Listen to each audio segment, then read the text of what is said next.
Relax. We'll have some Christmas music for you in a minute. It's Busted Pencils, fully leaded education talk, educated educators talking education. And why? y- It is Jacob the Ninth. Would you say we're there? No, I would say it's the 10th show of Christmas, Oh, Tim. I would say it's the 10th show of Christmas for Busted Pencils. that's right. 10. That's 10, 10. And that would be, well, you know what though, Jacob? Play that special Christmas music though. All right.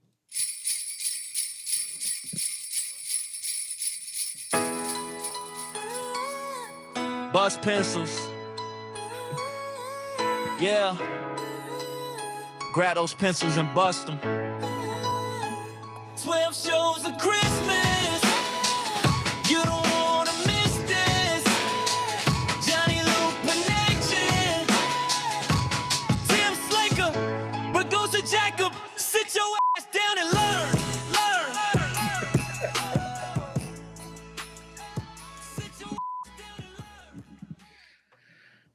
Oh, Merry Christmas, Tim. Man, thank you, Jacob. I tell you that definitely I plan to hear that, 20 years from now, when you hear Nat King Cole doing chestnuts roasting on an open fire, and it'll be producer Jacob's Busted Pencils Christmas music. Well, anyway, though, Dr. Johnny Lupinacci, Jacob, chairman of the board. We are here on a Saturday. Love Saturday shows, always pointing that out because, hey, we know right now that there are people all through Wisconsin, all over parts of Michigan, all over parts of Minnesota right now listening, potentially in their car, to this show called Busted Pencils.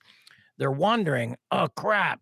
My radio's busted. How do I change the channel? Don't do it yet. It's okay. Trust me. You're going to enjoy this time, or maybe you won't, but give us a chance. Education talk radio. If you're like, what is that all about? That's going to be about a lot more than you ever bargained for. So we appreciate you out there listening truly. Whatever radio station you are in your hometown, whether it's, in Hayward, whether it's somewhere in Madison, even down there towards, where Jacob is. Jacob, where would that be? I'm here in Racine, beautiful Racine, Wisconsin. We've got WRJN Civic Media Network. Very excited. And Tim, I'm excited because Busted Pencils is the marquee show to go to meet who's who in education. I think we've got a really great guest today. We do. And in fact, always love when we get this guest.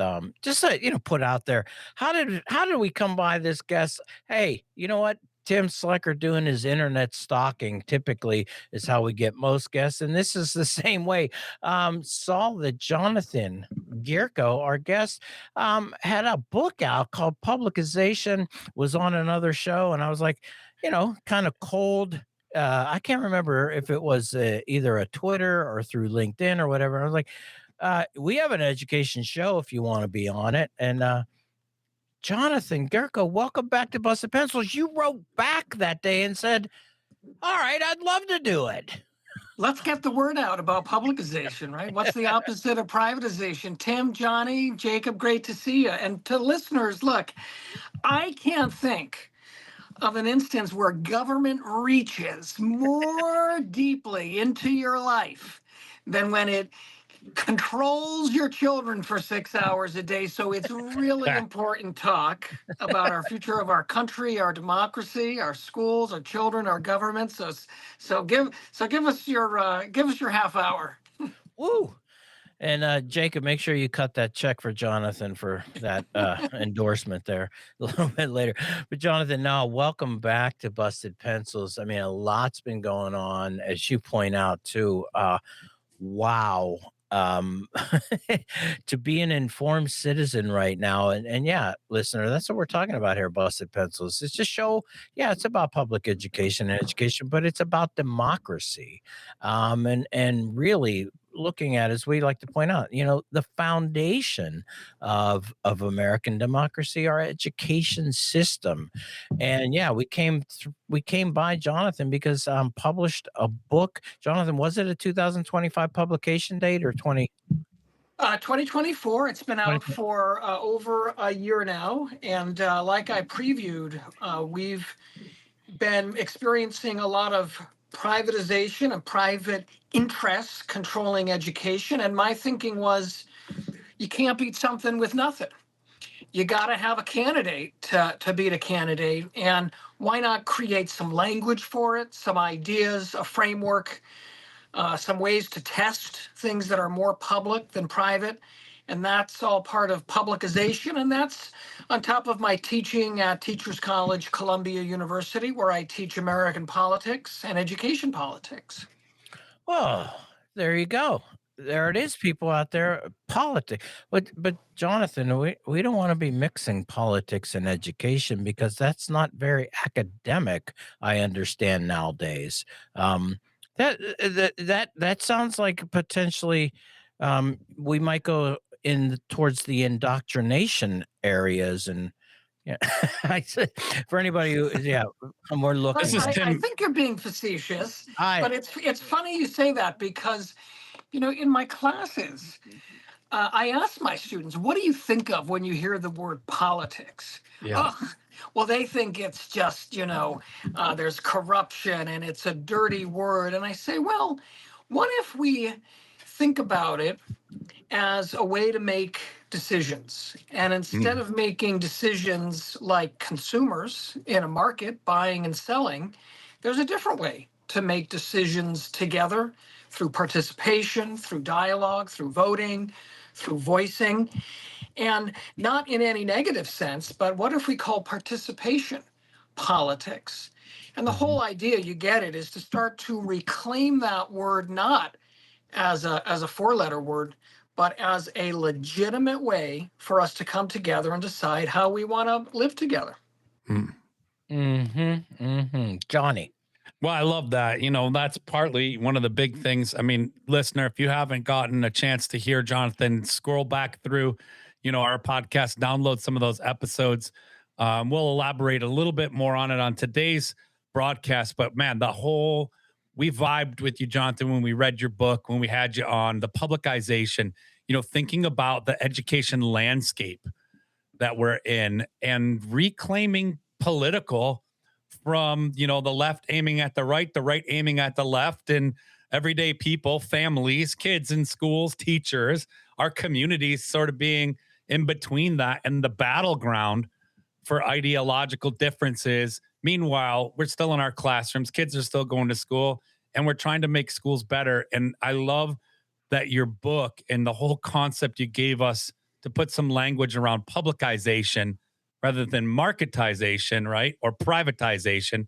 Really, what does it mean to come together in our public spaces around shared goals and common interests, like our democracy, or even more directly, like what's happening in our schools, or what can and ought to be happening in our schools? And listener, one of my favorite parts about this, and then we'll turn it back over to Jonathan to kind of elaborate on this, but as somebody who's taught in our public schools and in our charter schools and worked together with public charters versus private charters and kind of been teaching teachers since then, that there is a sort of vast typography of the kinds of schools we have in our communities. And listener, you're probably familiar with this. You're like, well, we have our traditional public school. We have our traditional private schools, which tend to be, Catholic or religiously affiliated, or kind of expensive academies. They've been around forever. And then in the last 20 some, maybe even longer now, I'm getting older, years, we've had, a variety of charters, of different types of charters that have popped up. And there's been this sort of consumer responsibility mapped onto families. We're like, hey, you got to shop for the right school, or you got to pick the right school. And this is really different than a strong public education system that most of us, if you're listening and you grew up in the era that Tim and I and Jonathan grew up in, not Jacob's era, he's a young buck, but if you grew up in our era, it was more common, like where you lived, sort of for the most part, mapped where you went to school. And that wasn't exactly perfect, but it was kind of understood.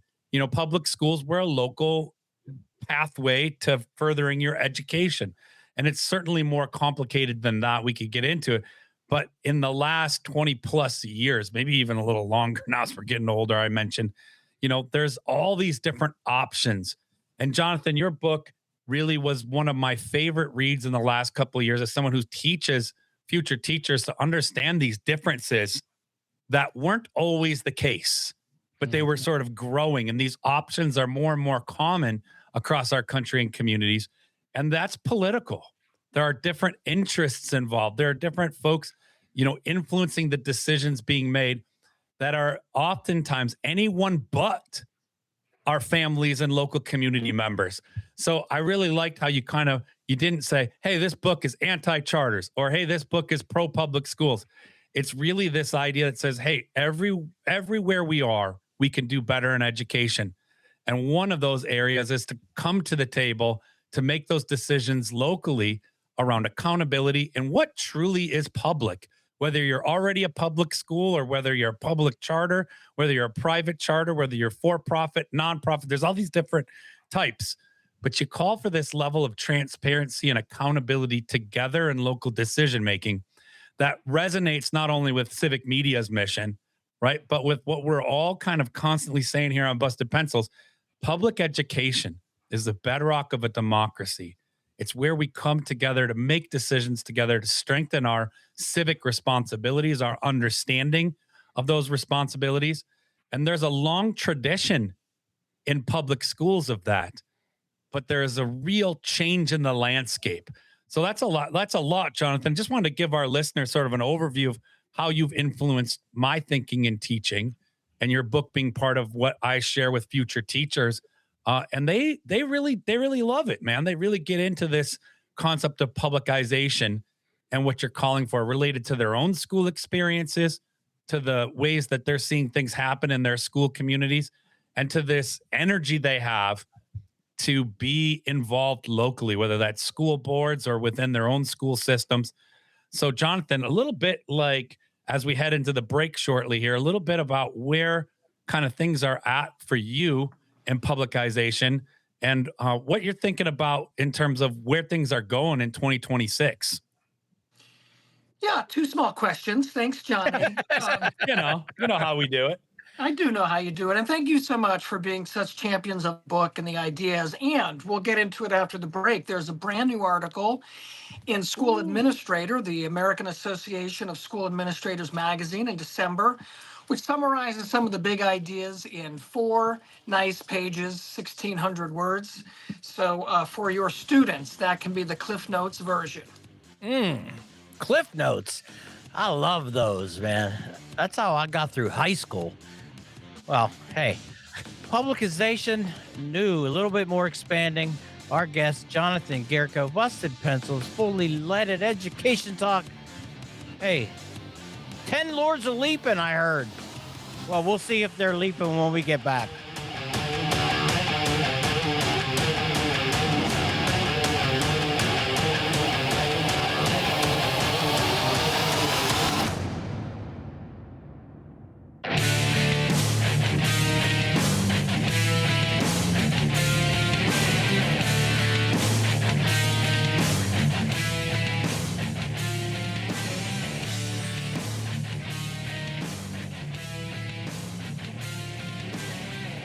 Welcome back. Busted Pencils, fully leaded education talk. Educated educators talking education. Saturday show, 1 full hour.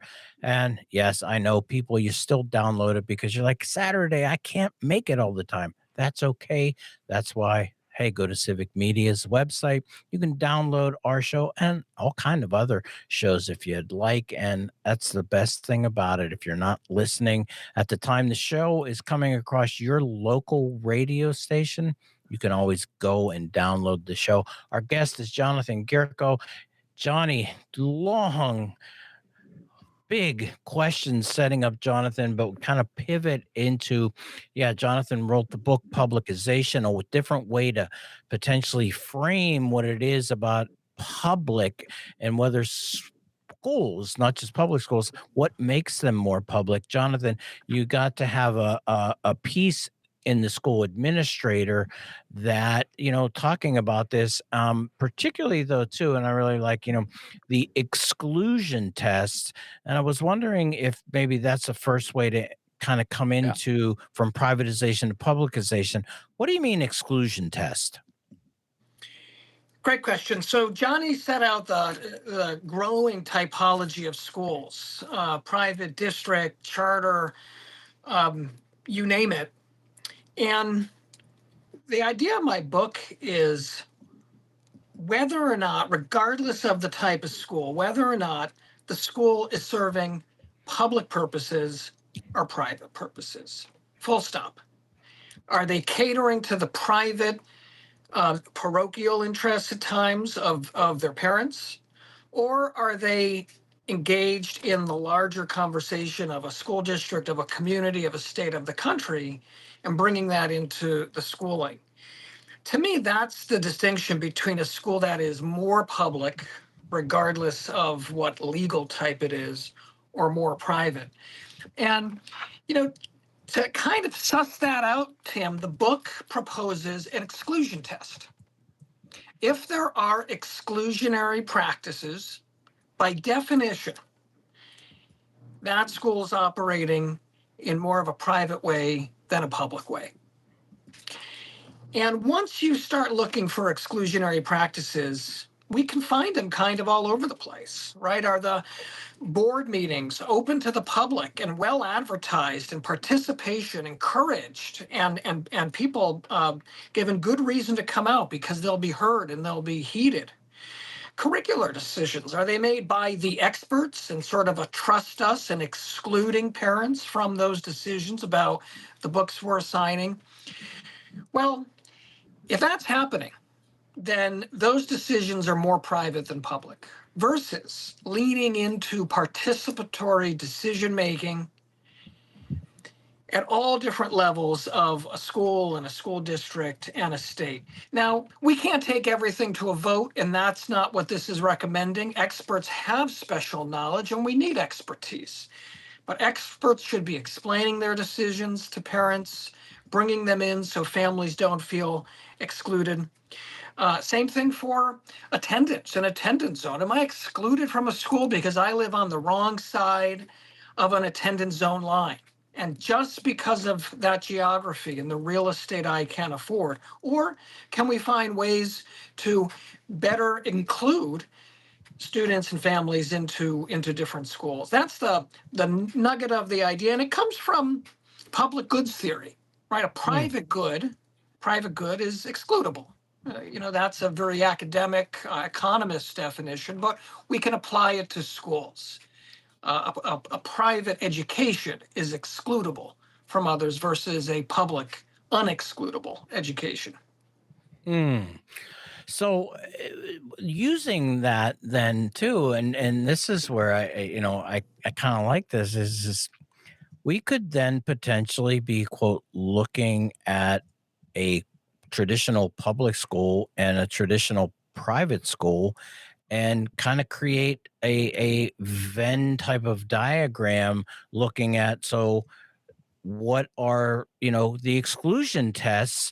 And so because maybe the name itself isn't necessarily pointing out then what you're saying, maybe more a commitment to being more public. Well, that's exactly right. And I wrote the book and developed the concept over lots of years of thinking because I got pretty tired of the fight between the left and the right, conservatives and liberals, privatization advocates and district advocates. And how can we open the aperture a little bit?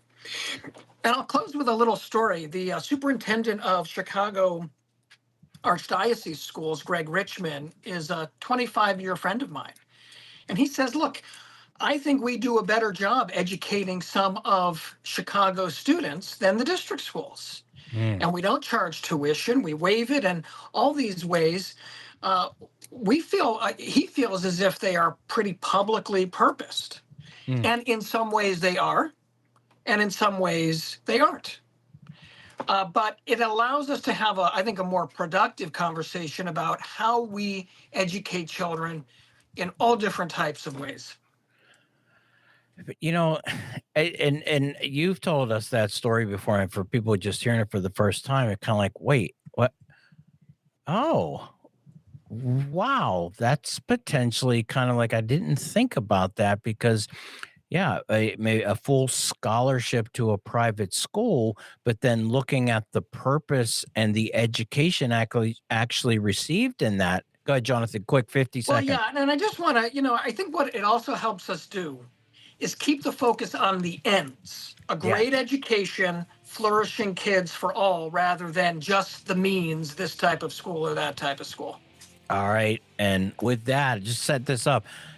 Jonathan, though, what about people that say you're muddying the waters intentionally? And then, New York City, new mayor? What's going on there? Well, you gotta come on back. There'll be more when we get back.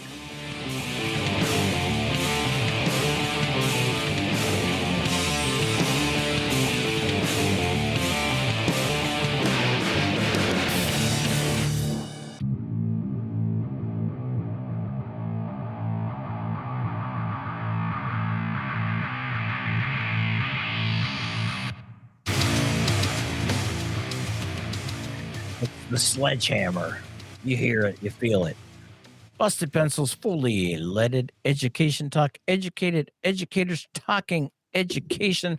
Dr. Johnny Lupinacci, Jacob, chairman of the board, me, Dr. Tim Slucker, and our guest, Dr. Jonathan Gyurko, publicization, talking about, could you be a way to frame or actually even kind of test what's more public, and maybe finding out that potentially, and Jonathan, you gave us a great example, could there be some Catholic schools that have scholarships for kids, but then the education and the outward, as you said, the focus on the end, that the kids really did experience a grounding in the public civic values of what it means to exist in this country. And it's like, whoa, but I know somebody out there is going, oh, great. Right now, with all the attacks on public schools, Jonathan, you're going to put this out there now and muddy the waters. It's not that you're wrong, but do we really need you giving a little bit of potential to some private schools to say, yeah, I might be more public than people thought? Jonathan. Well, blind loyalty to defend something, I don't think is the hallmark of educators or skeptics or how we move the country forward past some of these political fights. And in the Catholic school example, criteria, if I have a non-Catholic faith, I may feel excluded from that schooling, and that makes it a whole lot less public than private.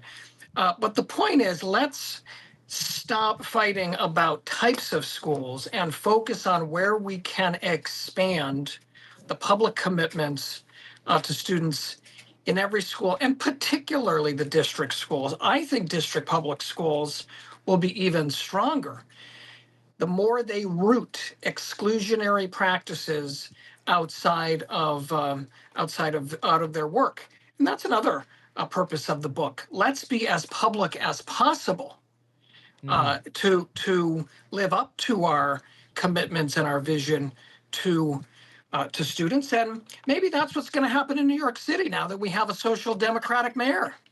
Whoa, nice pivot. Johnny, jump in there. I see you ready. Well, I was going to say, I was excited to hear about this because, we followed it from afar. We've seen it through national news coverage and discussed some of the education implications of a new mayor in New York City. So, Jonathan, being there and being close to that work, talk a little bit about what's happening on the ground. What's the vibe?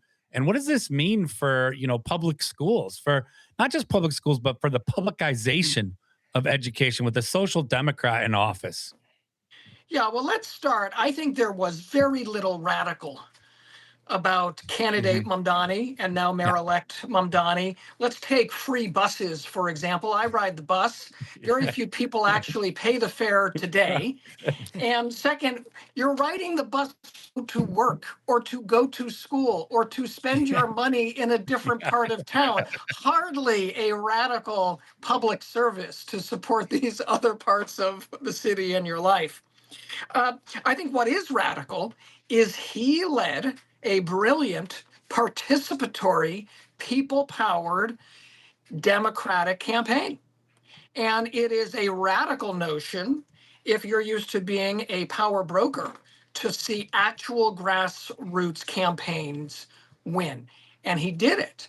So, what does that mean for the public schools? We're not really sure. So, I had a piece published at the end of November in EdNext, which comes out of the Kennedy School at Harvard. And it had a clever title, Mamdani's Education Plan, Ask Around, Find Out. Um, But I mean that sincerely. They ran such a phenomenal campaign of door knocking and canvassing. Why not turn that organizing infrastructure, which still exists, because they still have a lot of volunteers who want to be part of a movement, not just get a job in an administration, but sustain the movement and ask New Yorkers, what do you want in your schools? Full stop. Mm. And ask every corner of the city and then start analyzing the data and geo mapping it and seeing what Co-op City and the Bronx wants and the South Shore of Staten Island wants and everything in between. There's going to be a lot of variation, but there'll also be some themes.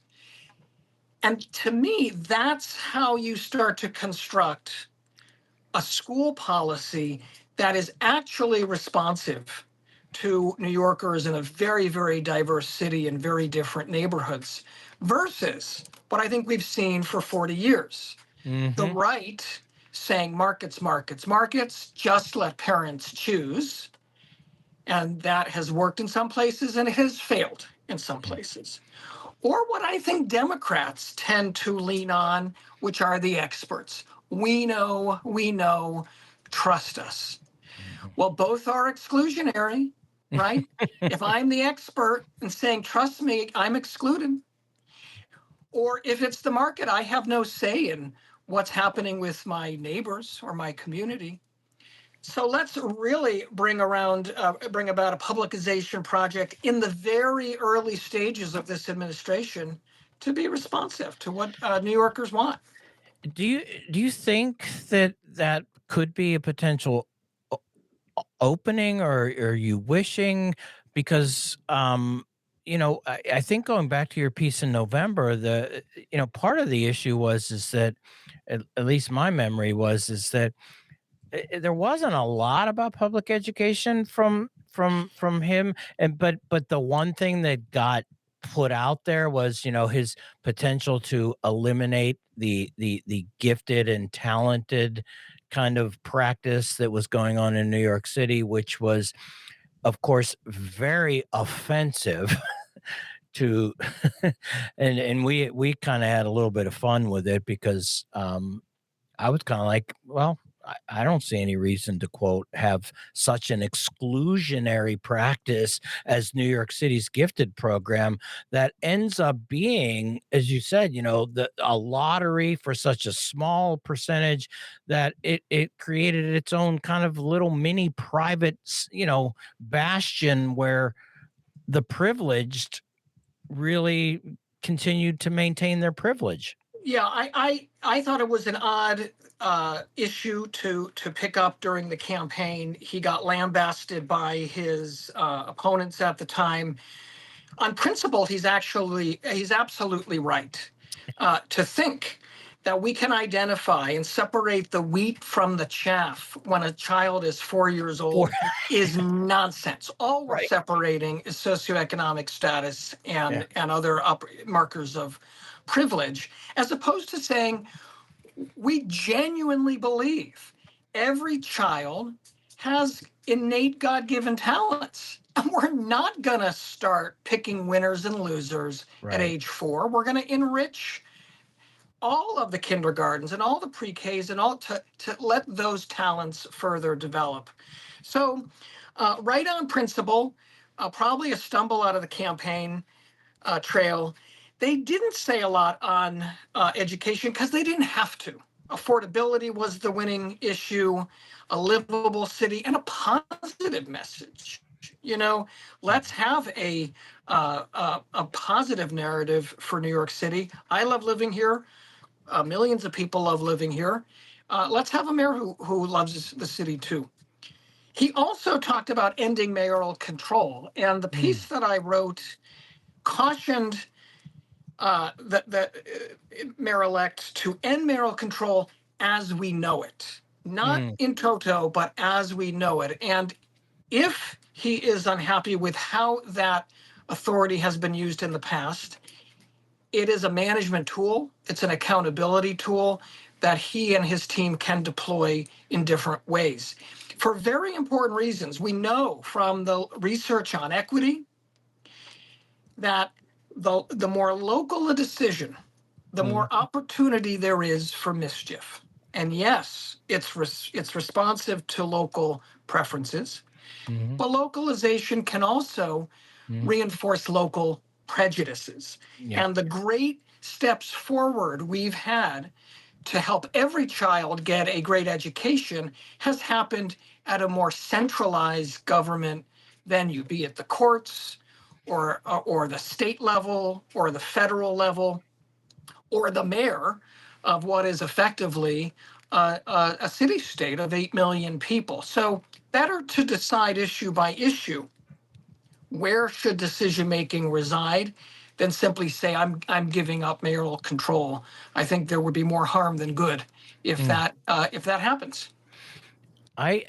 Man, I love the way you even just put that out there because as we know it, because yeah, I think too, what he and his campaign were probably responding to was, I'm going to give up mayoral control from the framework of as they knew it and not realizing that the reality is that you know, what is it specifically about mayoral control that was problematic in the past? What is it about having some central authority that actually can continue promoting publicization for more people in New York City, more children, more opportunities? Johnny, I'm going to let you finish up the last little conversation with Jonathan here.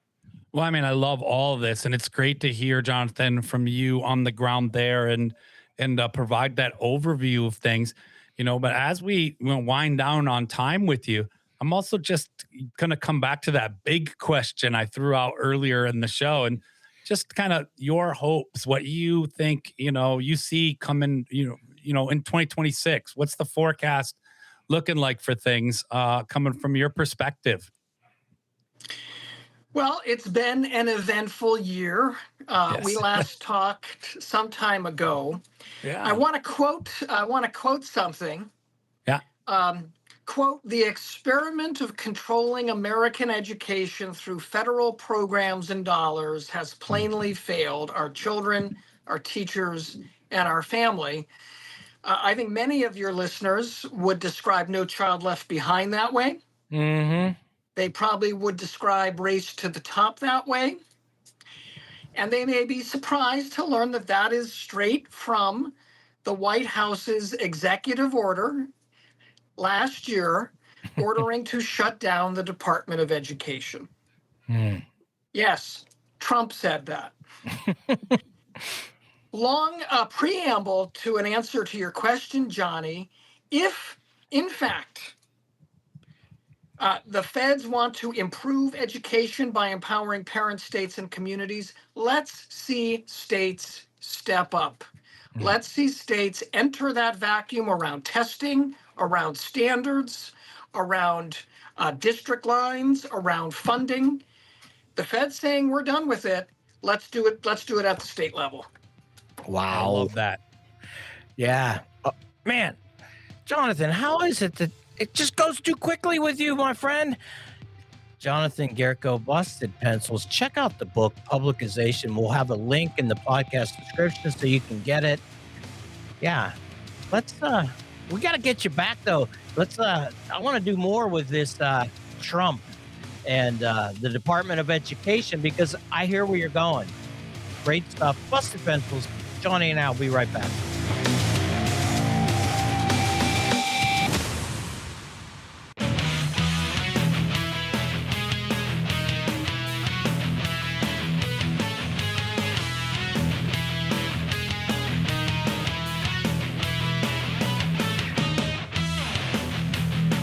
There it is.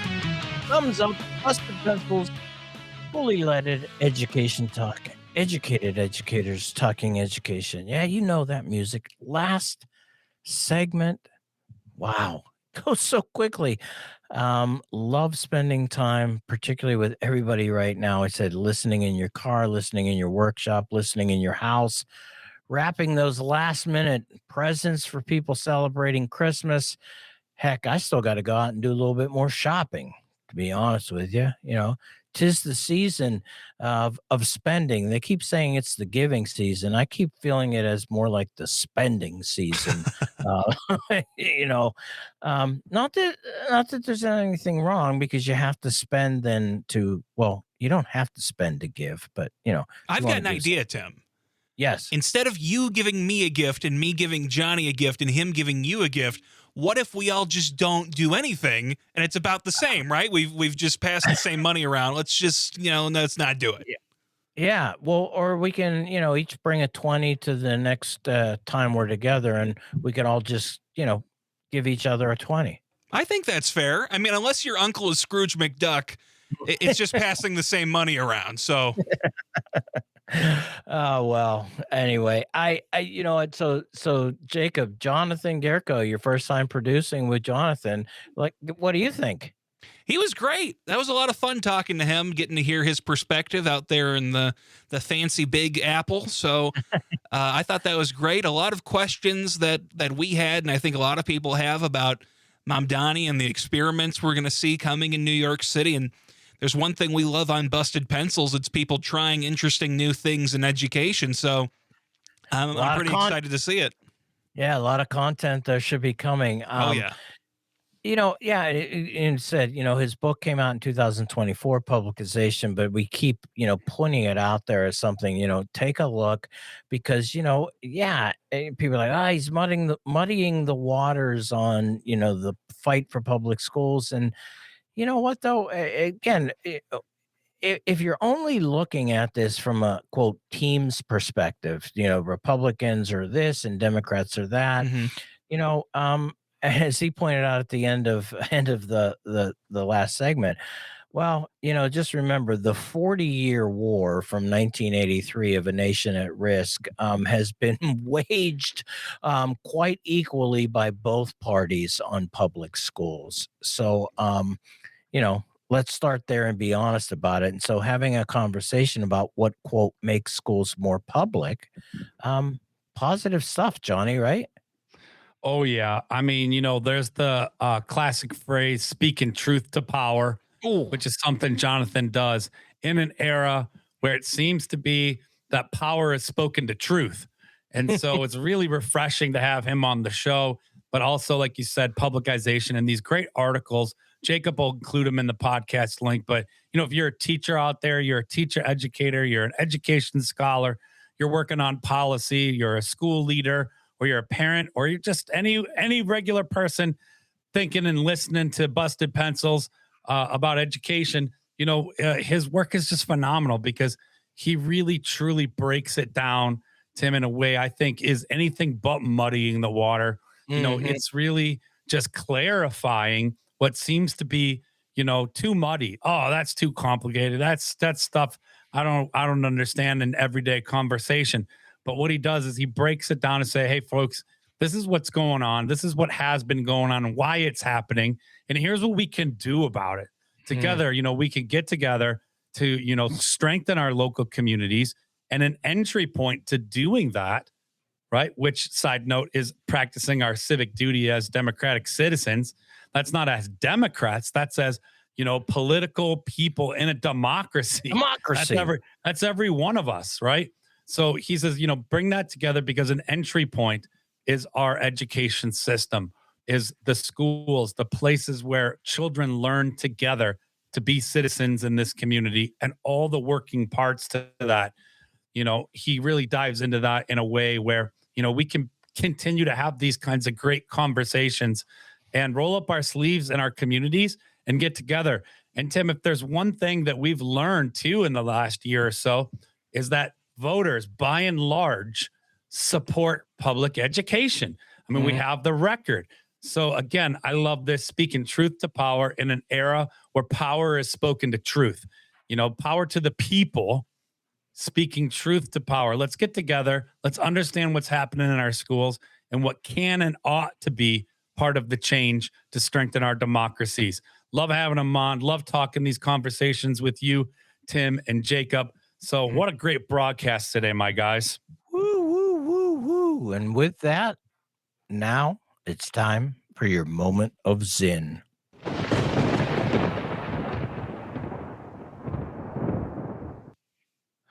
I am totally confident, not that the world will get better, but that we should not give up the game before all the cards have been played. The metaphor is deliberate.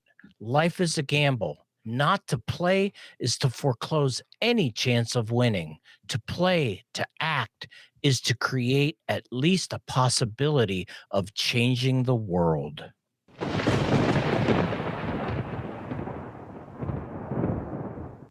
Hey, thanks for listening to Busted Pencils broadcast today. And remember, all week long, you could grab great podcasts chock full of more fully leaded education talk on Apple Podcasts, Spotify, and of course, on the Civic Media website or at bustedpencils.com. And don't be late for homeroom on Monday. And make sure you catch class in session next week on Wednesday. And find us Friday for, of course, one of our favorite things, Producer Jacob's Choice. And again, if you're so inclined, tune in at 3 p.m. Central Time across all the Civic Media Network stations for this 1 hour of your favorite blue-collar scholars, Tim and Johnny, and keep busting pencils.